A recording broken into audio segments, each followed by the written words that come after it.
Hello, everybody, and welcome to the MSAHA Basketball Weekly Show. The Muddy River Counselors continue their lead in the MSAHA standings. The 18U girls field seems to be a race for second place. Charlie Cotton will join us again to talk about his new column this week. We've got also more right here on the MSAHA Basketball Weekly Show.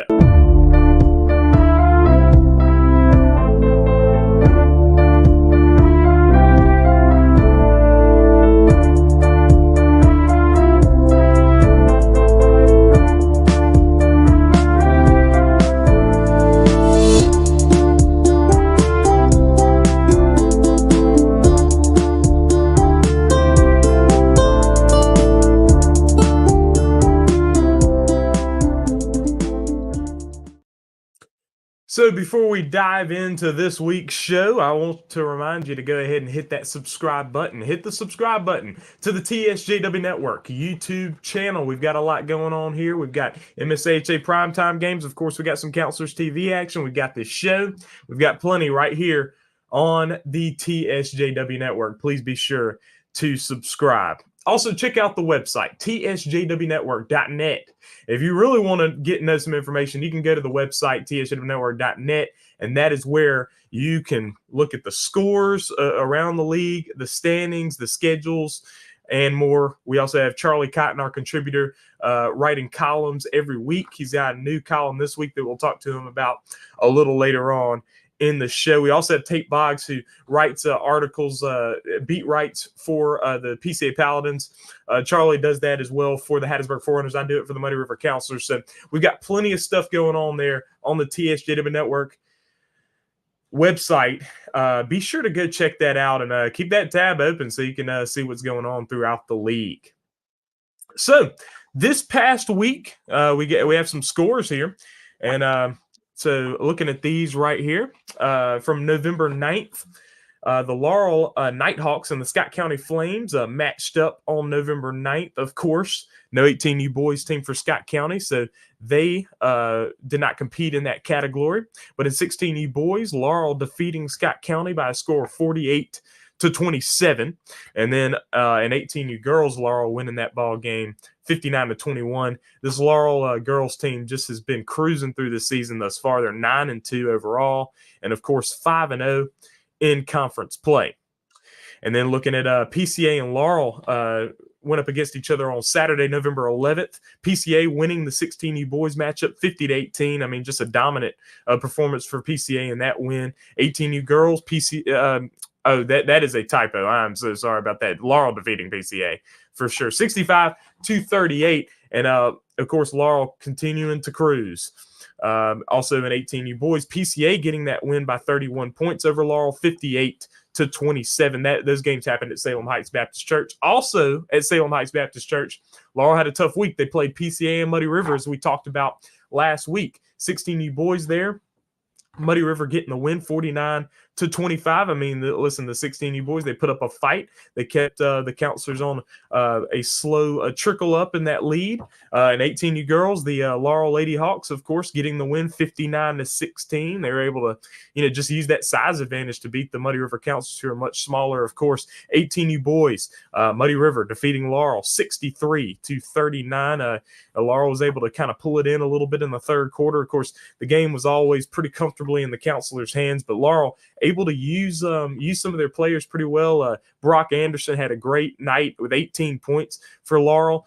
Ethan Beach, a good young point guard for them as well. I mean, listen, their team is coming along. They're definitely having a rebuilding year, but it's they're coming along nice and strong. I was down there for that ball game. We streamed that one on Counselors TV, and so that was some good action there for Laurel, even though they did end up taking the loss by a pretty good margin to Muddy River, who remains on top of the standings. And so let's look at the standings now.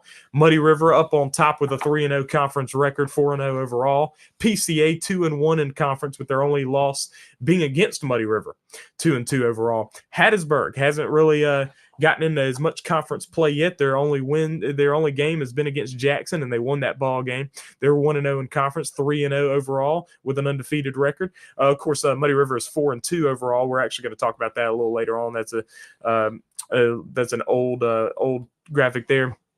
Laurel coming in at 2-2 in conference, 2-6 overall. Jackson 0-2 in conference, 1-2 overall. Meridian ended it out 0-3 in conference, 1-4 overall. So some headlines that I would take from this week, of course, Muddy River able to continue to assert their lead in the conference with a 3-0 conference record. Their next conference game will be against Hattiesburg, and that will be a challenge as Hattiesburg is also undefeated. They're 1-0 thus far, though they have not played that many games. Of course, tomorrow, and we'll talk about this a little later, Hattiesburg takes on Meridian at home, so they kind of get some more get into conference play a little bit more. So that should be interesting to see as well. PCA able to handle business against Laurel on the road as well. And so PCA, they lost to Muddy River, only lost by 5 points, a 47-42 game. And so PCA, they've got to be feeling good about themselves where they stand in the conference when it comes to competition with the top, which is Muddy River. And, Hattiesburg PCA, they will not play against each other until late in the season in January. So it'll be a while before we see those two teams play against each other. So we're going to have to see what we see here from Muddy River and Hattiesburg here soon. Also, 18U girls, just like I was saying, it looks like it's a race for second place. Laurel able to just handle business against everybody that they've played. Laurel and Hattiesburg will be the other game that we'll be looking at when they play each other in that girls' game. Just see what Hattiesburg has this year. We've not been able to really see what Hattiesburg has this year on the girls' side. Tomorrow, Hattiesburg and Meridian play each other, so we'll see how that game goes. But PCA, the defending champions, of course, they lost a good few players. They still have Salome Borelli on their team, but they nearly lost by 30 to Laurel. Laurel just looks like they have a clear advantage in that field, and they're looking pretty good, as I was able to see with my own eyes last night. And so Charlie will be joining us in just a little bit, but I do want to talk a little bit more about the upcoming week that we have. Not a whole lot as we're entering Thanksgiving break. So, I mean, obviously, we really only have one matchup. Of course, I failed to put it up. Scott County is also taking on Hattiesburg and 16U boys, so we'll talk about that a little bit. But on Thursday, Meridian taking on Hattiesburg. That is the 16U boys. That is tomorrow night down in Hattiesburg. That'd be 16U boys action there. 18U girls, Meridian and Hattiesburg. Meridian has a win in 18U girls against Muddy River. They're looking to get another one here. Hattiesburg not played any conference games yet in girls, so this is their conference opener, and they play at home. 18U boys, same Meridian and Hattiesburg. Meridian has yet to win a conference game in 18U boys, and Hattiesburg 1-0 on the season with a good decisive win over Jackson. And so that'd be an interesting game to see. Meridian, they've got some guys that can make some plays, but Hattiesburg definitely have a size advantage over Meridian, and they definitely would be the favorites in that matchup.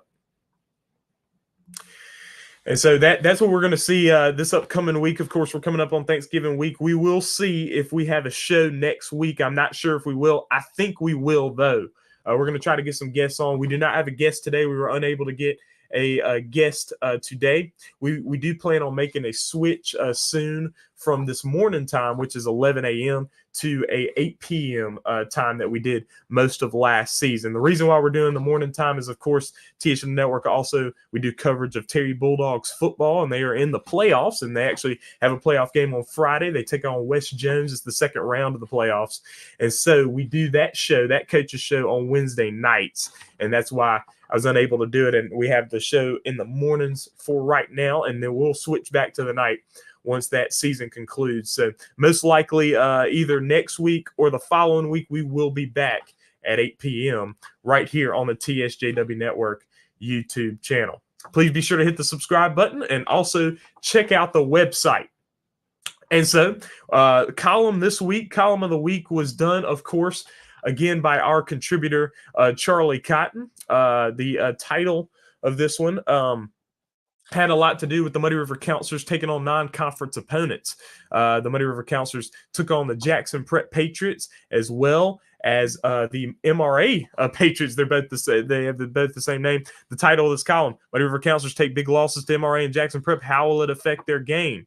Now, of course, I would say that taking on some tough competition early in the season is good. They have these games scheduled early in the season for that reason, to get these guys ready to take on some of the tough competition that you're going to play in district and regional play, as well as the MSAHA championship, because they want to be tight for that finish.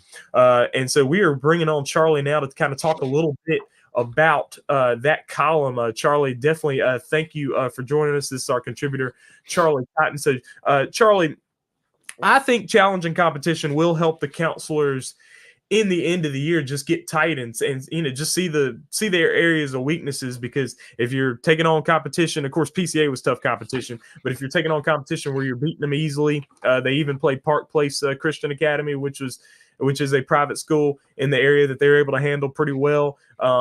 It's good to be able to take on some competition that's pretty tough. Yeah, so this is what I was trying to say in my article. It's like the only way that you lose after a big loss like this is if you just refuse to look at the loss. No one really gets worse after a loss, because when you take that loss, you're kind of forced to look at what you have to improve on. And when you get that win, you're kind of clouded by the idea that you just got to win. You're on that high. And so when you're kind of forced to look at something that you could have messed up on in a win, you kind of try to brush it off and try not to focus on it. And you say things like, well, a win's a win. And it's a lot harder to grow from a win when you have that kind of mindset. So Muddy River, I expect them to grow from this 100%. Two crazy tough teams. When you're a homeschool organization, you should never be too hard on yourself when you get a loss over these top schools, these private schools in Mississippi. I mean, they have everything going for them to be a great team, facilities, paid coaches, and everything. And so, I mean, I totally expect Muddy River to come back better than this. And yeah, for sure. And another thing too about those two teams is that those weren't just private school teams. You're talking about two of the best in the whole state. Jackson Exactly. Prep, of course, the defending back-to-back champions in the state, and then MRA. I mean, MRA, their coach, just like I said at the beginning, their coach had been coaching longer than Coach Willis has been alive. So it's unbelievable. It's unreal. 49th season as coach there at MRA. So yeah, that is insane. That's unusual. But so two very tough teams. Of course, the counselors played against MRA without Caleb and Luke Sanders. That was a late addition to the schedule, and it was just a scheduling conflict there. And so just good competition there. The counselors take on Hartfield on Friday. Another thing I want to talk to you about, Charlie, too, is that Laurel this week. This has been a big story this week. Laurel, they played PCA and Muddy River. Two of the top three teams, of course. Hattiesburg. I mean, you guys just haven't really got season very hard yet, so it's hard to see. But for sure, Muddy River and PCA are up there towards the top, and so you play two of the top teams there in 1 week at home, and you did take the losses by good margins and stuff like that. You played better teams, but you really did put up a good fight against both teams. Yeah, I mean, so Laurel, what I've seen from Laurel is that they're a very hungry team. They really want it. So from what I've seen, again, I didn't get to see too many of these games. I didn't get to see the Muddy River and Laurel game, but I did get to see some clips from the PCA game. Ethan Beach, he's still doing good. He takes the ball up for them pretty well. He can still get some buckets. And obviously Brock is doing good. He dropped 18 points against y'all. Brock's a good player for them to have. Landon Hollingsworth, we've talked about him in past episodes. Good player for them to get from Mount Zion. For what I did see in the PCA game, their defense seemed to improve. Their defense was good. They were protecting the ball when they were on offense. They really stepped it up, and I was surprised by Laurel and just how hungry they were in that game. And Laurel, they want it, and any team in this conference should take them seriously, and nobody should go into that game just expecting the win because you might get a surprise. For sure, and we do plan on getting Coach Ben Flint on this show here, soon. He's done a good job with that team, and I talked to him a few weeks ago, and he was just telling me that this year a lot of it is about development. You want to get some wins there in those 18U games. His 16U team is a pure developmental thing. He doesn't have some of his guys that could play 16U playing that in those 16U games. He's got it separated like that. And then with his 18U team, he just wants them to get better, and you can already see the improvement. And we're just in November, so that is good to see from them. It's definitely a rebuilding year, losing all those guys you lost. You have to, and And don't take rebuilding as being like a negative slight or anything. You have to rebuild when you lose almost all your starters. I think Ethan Beach was the only one that started a portion of the season last year.